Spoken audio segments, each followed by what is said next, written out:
America was founded on the ideas that all men are created equal. And 14th Amendment of the Constitution stated that all people, all persons who live within the United States shall afford the equal protection of the law. And we're gathering here today because more than 2 centuries after America's founding, equal protection in front of the law still remain elusive for Asian Americans, especially for Chinese Americans.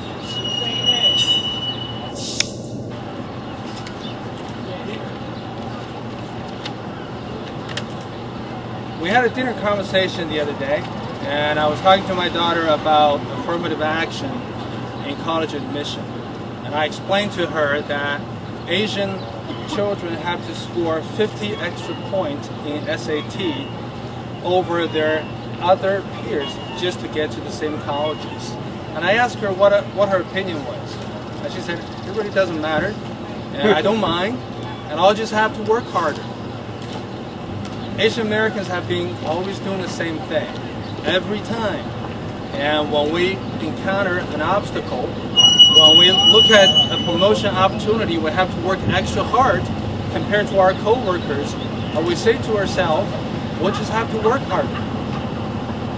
But there's one particular corner of the world, working harder is simply not enough. That corner of the world is the world that law-abiding Asian Americans don't encounter a whole lot about. We don't know a whole lot about. That is the world of criminal justice. And in the last 2 centuries, we've always experienced either institutionalized or anecdotal form of discrimination when it comes to criminal justice. In the 1850s, in the Supreme Court in California, in People versus Hall decision, they decided that a Chinese immigrant or Chinese citizen have no right to testify against a white citizen. And fast forward 130 years, Vincent Chen, a Chinese engineer in Detroit, he was murdered. He was killed by a baseball bat by, let me look at the name real quick, by Ronald Evans. The charge was reduced to third-degree manslaughter, and Judge Charles Kaufman sentenced the killer to 3 years in probation. The judge wrote, "You don't make the punishment fit the crime, you make the punishment fit the criminals." Last year, Allison Liang, a 3-year-old Chinese girl, was hit by Ahmed Abu Zayed, who failed to yell to a pedestrian on a crossing sign. The judge disposed of the hearing in 47 seconds. The testifying police offered no protest.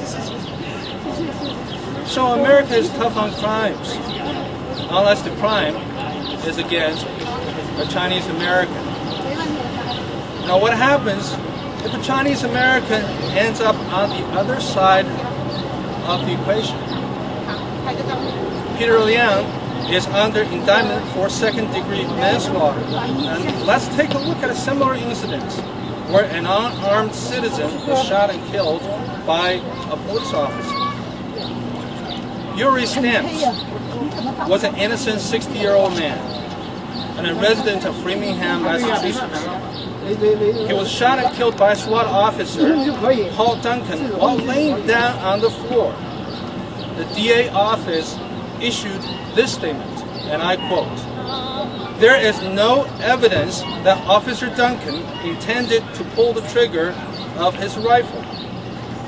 No evidence that he possessed any desire or motivation to shoot Mr. Stamps.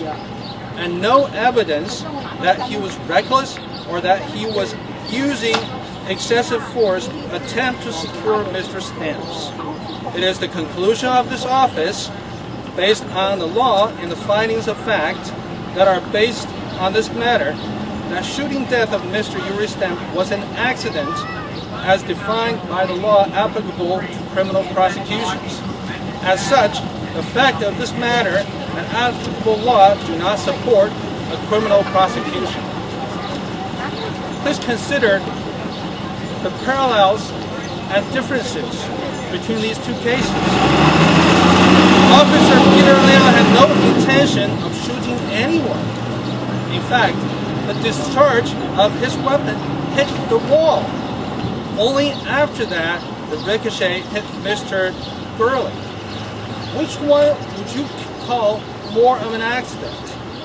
A bullet that hit an old man laying on the floor, or a bullet that accidentally hit a wall? We say Lady Justice is blind. But it seemed to me that Chinese Americans tend to end up on the shorter end of the stick, no matter what side of the scale we're on, doesn't it?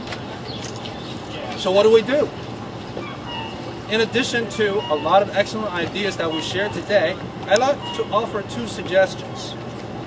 First, know and exercise your rights. We're gathering here today to exercise our First Amendment rights of peaceful assembly and speech. And you should also exercise your Second Amendment right to arm yourself and refuse to be a victim. Second, serve your jury duty and understand your right to jury nullification. Jury nullification means that as a jury, you have the right to nullify a verdict if you consider that law is wrong or wrongfully applied. Serving jury duty is not only a civic duty, but is also your civic right. To anyone who serves as a jury on Officer Liang's trial, I'd like to paraphrase Judge Kaufman's words. You don't make the punishment fit the crime. You make the punishment fit the man. Now, ladies and gentlemen, Officer Liang is a good man. Thank you. Yeah.